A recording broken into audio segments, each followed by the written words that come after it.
탐사기획 돌직구입니다. 경찰이 최근 국가기술 자격 시험 중 하나인 전기기능장 시험의 부정행위 사건을 수사해 결과를 발표했습니다. 탐사보도부 이도욱 기자 나와 있습니다. 이도욱 기자 취재 내용 전해주시죠. 네, 이게 좀 전에 말씀하신 경찰의 이제 수사 발표 자료입니다. 이게 총 10장짜리 자료인데요. 사실상 국가가 자격을 부여하는 시험에 총체적인 부실이 모두 담겨 있습니다. 먼저 간략하게 사건 개요를 알아보겠습니다. 한국산업인력공단이 지난해 제62회 전기기능장 시험을 시행했습니다. 시험 관리자는 문제지를 팩스로 유출했고 이 시험지는 학원 8곳과 출판사 1곳, 그리고 인터넷 카페 운영자 이모 씨에게 전달됐습니다. 이 시험지를 전달받은 카페 운영자 이모 씨는 사전에 만들어진 카카오톡 단체방을 통해 수강생 256명에게 해답을 알려줬습니다. 또 공단의 관리 부실로 현직 학원장이 문제 출제와 검토를 맡아 시험 한 달 전 문제가 유출됐습니다. 이 학원 수강생은 90%가 넘는 합격률을 보였습니다. 네, 정말 부실투성입니다.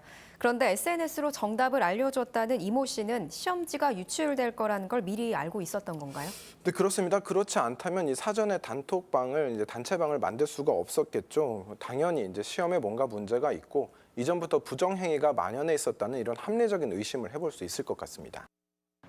이 사건의 근본적인 원인은 산업인력공단에 있습니다. 공단이 관리하는 국가기술 자격시험은 무려 477개. 한 해 응시생은 330만 명에 이르는데 이를 관리하는 직원은 58명이 전부입니다. 결국 출제와 시험 진행을 위해 외부인을 쓸 수밖에 없는데 이 수가 18만 명이나 됩니다. 치밀한 시험 관리가 어려운 구조인 겁니다. 이런 구조적인 문제가 이번 사건을 통해 자세히 알려졌을 뿐 예전부터 이런 부정행위가 이뤄져 왔다는 것이 수사를 진행한 경찰의 이야기입니다. 다만 증거 확보가 어려워 외부로 드러나지 않았고 추가 수사도 하지 못했다는 겁니다. 이 학원 얘네들이 항상 해왔어요. 이렇게 얘가 먼저 입사하면 얘가 이렇게 뿌려주고 서로. 예, 그렇죠. 서로 이렇게 약간 도와주고.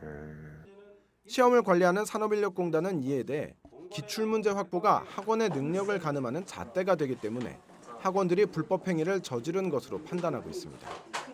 네, 국가기술 자격의 공신력이 바닥으로 떨어질 수밖에 없어 보입니다. 이번 사건을 계기로 개선이 돼야 할 텐데요. 어떻습니까? 바로 그 부분이 문제인데요. 왜냐하면 이 시험지가 지금도 유출되고 있다고 의심할 만한 정황이 계속해서 나오고 있기 때문입니다. 지난 5월 치러진 63회 전기기능장 기출문제를 판매하고 있는 인터넷 강의 사이트입니다. 문제와 해답은 물론 작업 방법을 보여주는 동영상 강의까지 제공하고 있습니다. 여기에는 수험생의 기억을 복원했다고 되어 있는데 현직 강사들의 말은 달랐습니다. 복잡한 회로가 포함된 총 30장의 시험 문제를 기억만으로는 복원하기 어렵다는 겁니다. 시험지 이걸 다 외운다는 것은 진짜 불가능하고 아무리 전문적으로 한 학생이 한 페이지씩 외우고 나온다고 해도 이걸 조합해서 이런 문제를 만든다는 것은 절대 불가능해요. 책자에는 저작권이 산업인력공단에 있다는 유의사항까지 그대로 인쇄되어 있습니다.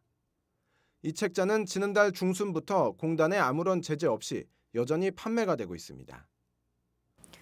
만일 책자와 기출 문제가 똑같다면 유출을 의심해 볼 수 있는 상황인데요. 산업인력공단의 입장은 어떤가요? 네, 저희가 산업인력공단에 인터뷰를 요청했지만 어떤 이유에서인지 공식 인터뷰는 거부를 했습니다. 대신 이제 기출문제 책자가 팔리고 있는 것에 대해서는 문제를 외부에 알릴 수 없기 때문에 역시 공식적으로 확인해 줄 수 없다고 전화로 알려왔습니다. 이 국가 자격시험 운영을 책임진 산업인력공단에 좀 더 책임 있는 대처가 필요해 보입니다. 네, 부정행위 논란이 계속되어서는 안 되겠습니다. 이도욱 기자 추가로 밝혀지는 사항이 있으면 또 전해주시길 바랍니다. 수고했습니다. 네.